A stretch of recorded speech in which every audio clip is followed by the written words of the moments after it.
Здрасти, пак съм аз. Гледам вчера по телевизията, по YouTube. А,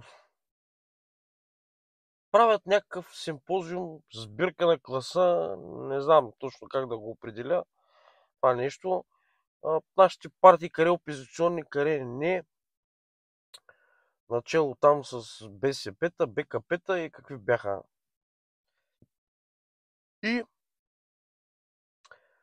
темата била какъв трябвало и кой трябвало да бъде новия президент на България, тъй като президентските избори, както знаете, за следващата година и мандатът на Радев изтича. Ще трябва да си избираме нов президент. Изведнъж, видиш ли, поканили като почетен гост господин Костов. Говорим за същия Иван Костов, който разпродаде България. Над 2200 предприятия продадени, ликвидирани. Лукойл Бургас, единствената рафинерия за гориво в България, продадена. На 50% ликвидирана. Булгар табак, продаден. На 100% ликвидиран. И още много, много заводи, фабрики, които са от национално значение.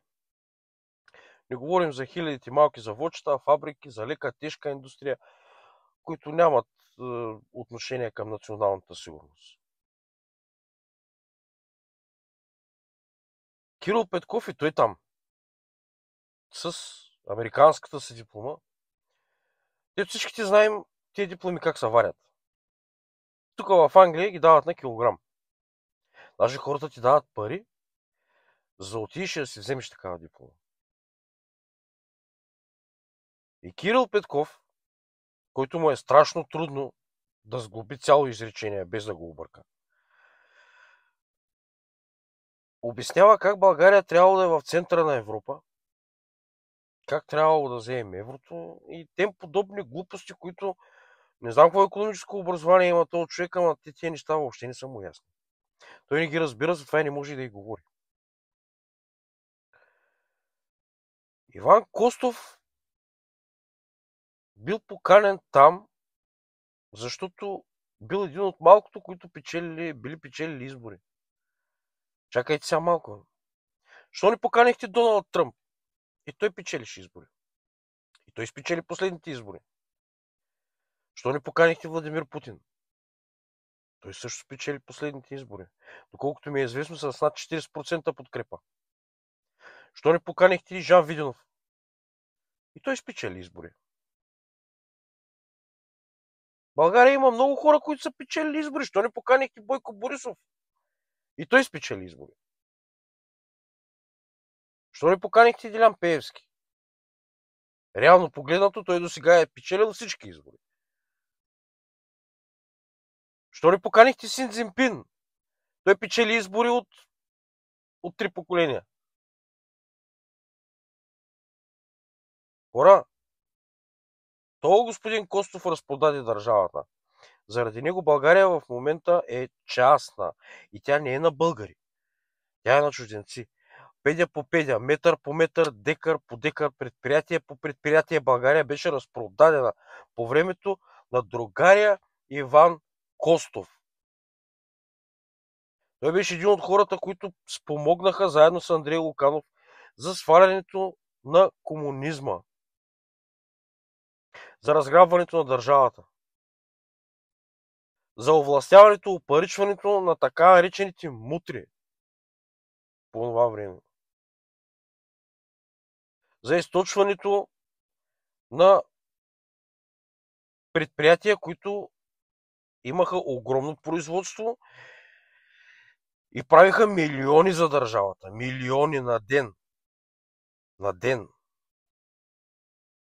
И сега тия хора ги разкарват по телевизията, по телевизиите, така наречените телевизии, средства за масово осведомяване, глупости на търкалета, за да обясняват какъв трябва да е новия президент и как трябва да се управлява държавата, за да можем ние да сме добре. Кои ние? Кои сме тия ние?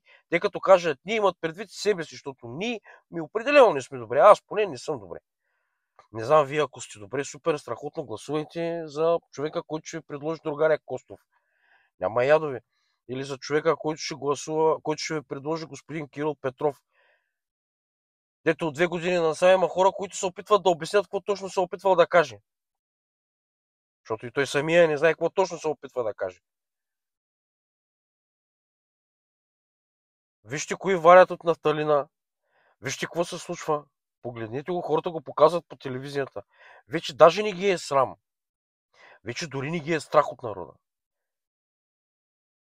Председателката на Народното събрание казва, че то протести имало, а тя много не си го слагала.